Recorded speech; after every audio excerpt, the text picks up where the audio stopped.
न त कुनै मेला न त कुनै महोत्सव, तर पनि यो आजको ऱ्यानेस्कोटको भिड देख्दा साह्रै नै आश्चर्य लागेको छ मलाई। यति धेरै भिड आज पहिलोचोटि नै हुनसक्छ ऱ्यानेस्कोटमा। ऱ्यानेस्कोट विशेष गरी ऐतिहासिक तथा धार्मिक दृष्टिकोणले एकदमै महत्त्वपूर्ण छ ऱ्यानेस्कोट। यो ऱ्यानेस्कोटको आजको यो भिड जनसागर उर्लिनुको मुख्य कारण भनेको यहाँको यो लाली गुराँस, सबैलाई मनमोहित बनाउने यो लाली गुराँसको कारण।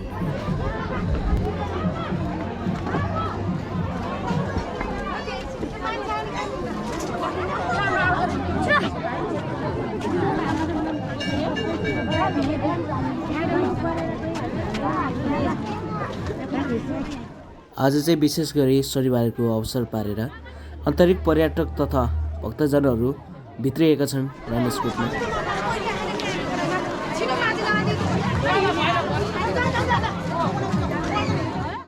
आज ऱ्यानेस्कोटमा यस्तो रमाइलो भएको छ, यति रमाइलो।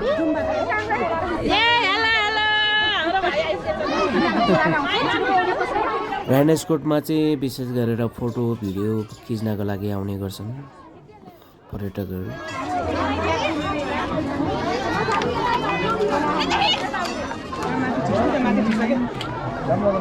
हेलो नमस्ते।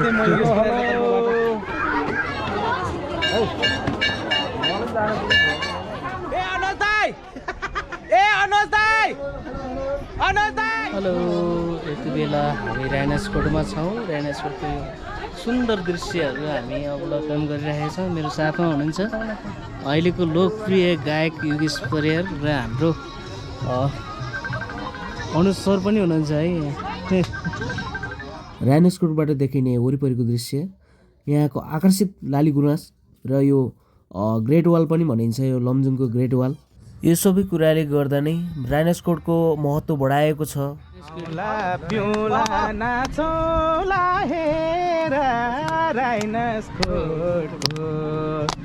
डाँडैमा बसेर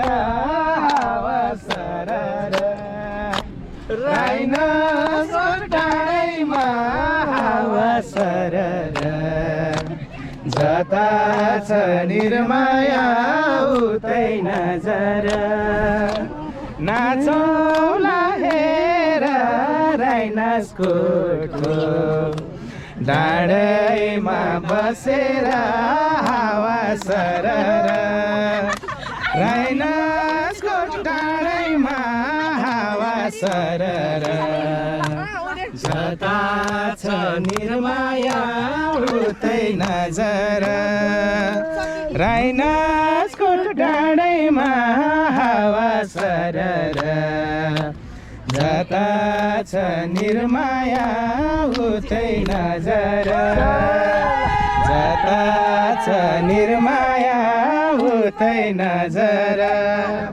जोरदेखि बहिनीहरू नमस्ते गर्नु के अझै मान्छे मात्रै राम्रो होइन, मन पनि राम्रो छ है।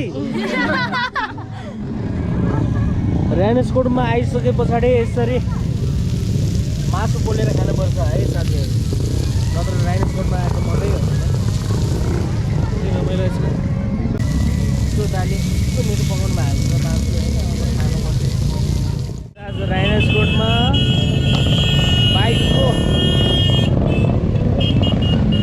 रमाइलो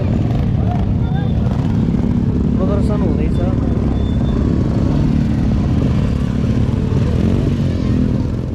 यो भिडियो हेरिसकेपछि आज को कहाँबाट आउनुभयो त ऱ्यानेस्कोटमा, कमेन्ट भनी गर्नु होला है त।